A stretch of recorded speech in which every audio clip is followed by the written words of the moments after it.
नमस्ते, मेरा नाम माधव भारद्वाज है और मैं आप सभी का अपने चैनल पे स्वागत करता हूँ। आज का जो हमारा टॉपिक है वो है जन्म कुंडली में दूसरे भाव की क्या इम्पोर्टेंस है। आखिर क्यों जन्म कुंडली में दूसरा भाव इतना इम्पोर्टेंट है और दूसरे भाव से हम किन किन बातों का विचार करते हैं।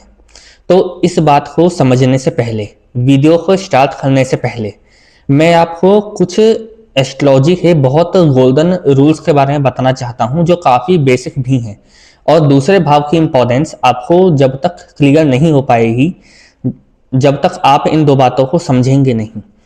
तो जो पहला पॉइंट है वो है जन्म कुंडली में किसी भी भाव से जो भाव उसके दूसरा होता है, जैसे फर्स्ट हाउस से दूसरा भाव जन्म कुंडली का दूसरा भाव होता है, तो वो उस भाव की इम्पोर्टेंस इंक्रीज कर देता है। मतलब जैसे आपका फोर्थ हाउस है तो जो फिफ्थ हाउस होगा वो आपके फोर्थ हाउस की इंपॉर्टेंस वैल्यू आपकी जन्म कुंडली में इंक्रीज करेगा।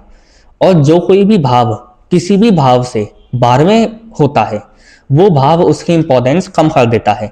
जैसे यदि प्रथम भाव से 12वां जन्म कुंडली का 12वां भाव होता है तो वो हमारे चार्ट में फर्स्ट हाउस की इंपॉर्टेंस को कम करने का काम करेगा। पहला नियम ये है। दूसरा जो नियम है वो है किसी भी भाव से उसके जस्ट 7वां भाव उसके अपोजिट एनर्जी कैरी करके चलता है, लेकिन वो अपोजिट एनर्जी भी उस भाव को फुलफिल करने के लिए बहुत ज़्यादा अनिवार्य होती है। अब ये दो बातें जैसे जैसे हम वीडियो में आगे बढ़ेंगे आपको अपने आप ही क्लियर हो जाएंगी।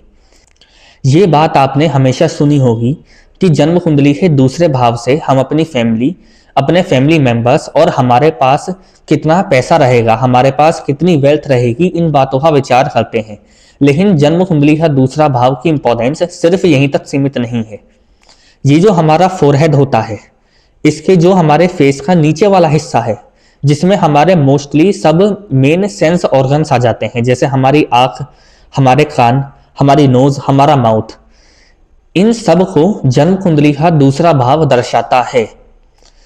इतना ज्यादा इंपॉर्टेंट है हमारे जन्म कुंडली का दूसरा भाव। दूसरा भाव एक ऐसा भाव है जो हमारी लाइफ में सबसे ज्यादा एक्टिव रहता है, मतलब सबसे ज्यादा एक्टिव रहने वाला हाउस है।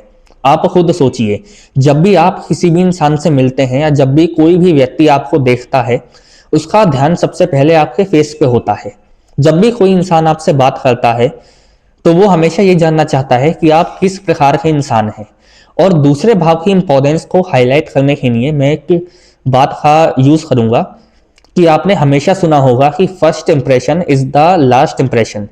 ये बात हमारे जन्म कुंडली का असेंडेंट और जन्म कुंडली का दूसरा भाव मिलकर डिसाइड कर देते हैं। यदि हम कुछ भी देखना चाहते हैं उसके लिए ईश्वर ने हमें आइज दी हैं, हम कुछ भी सुनना चाहते हो उसके लिए ईयर्स, और हर वक्त सांस लेते रहने के लिए हमारी नोज, और यदि हम किसी इंसान से कुछ भी बोलना चाहते हैं, इंटरेक्ट करना चाहते हैं, उसके लिए हमारा माउथ, हमारी जीभ।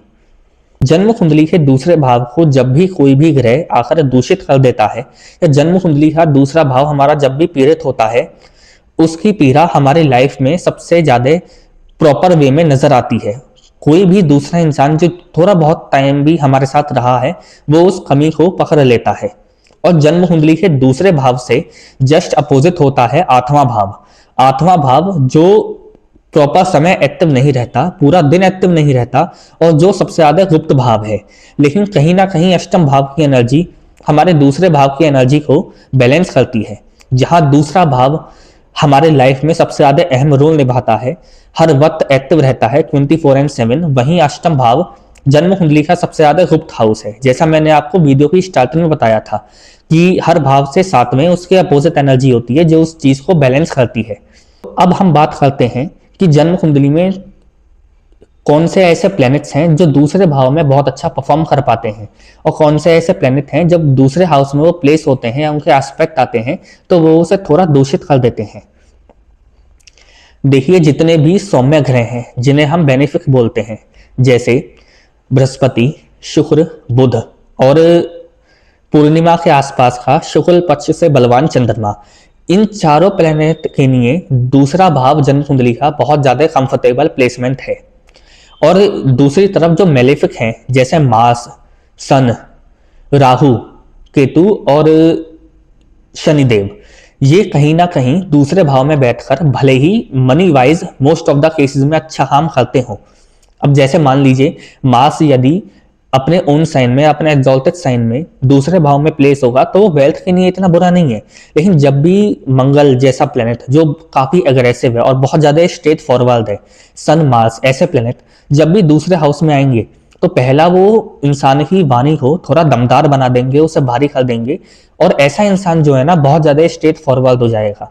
मैंने जिन भी लोगों के दूसरे हाउस में मार्स देखा है ना, मैंने उनमें हमेशा ये चीज नोटिस करी है कि वो मुझसे आकर उन्होंने बहुत ही बात बोली है कि हमारे जन्म कुंडली में पता नहीं ऐसा क्या है कि हम बहुत ज्यादा स्ट्रेट फॉरवर्ड बोलते हैं, एंड हम अपने उसी वजह से दिल के अच्छे होने के बावजूद भी बहुत से अपने रिश्ते बेकार कर लेते हैं इस बात की वजह से ही।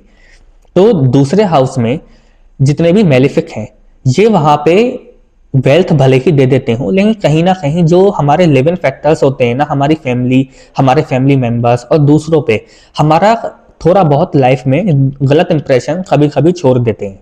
बाकी वे किस राशि में है, उन पे किस ग्रह का एस्पेक्ट है, ये सब बहुत मैटर करता है। एंड दूसरे भाव को नवांश कुंडली से भी देखना बहुत ज्यादा इंपॉर्टेंट है। आई होप कि आपको दूसरे भाव की इंपॉर्टेंस समझ में आई होगी। यदि आप को ये वीडियो पसंद आई हो तो प्लीज लाइक कमेंट जरूर करना, एंड सब्सक्राइब भी करना मत भूलना। आपके एक लाइक कमेंट और सब्सक्राइब से हमें बहुत ज्यादा मोटिवेशन मिलता है। जय श्री राम, जय हनुमान।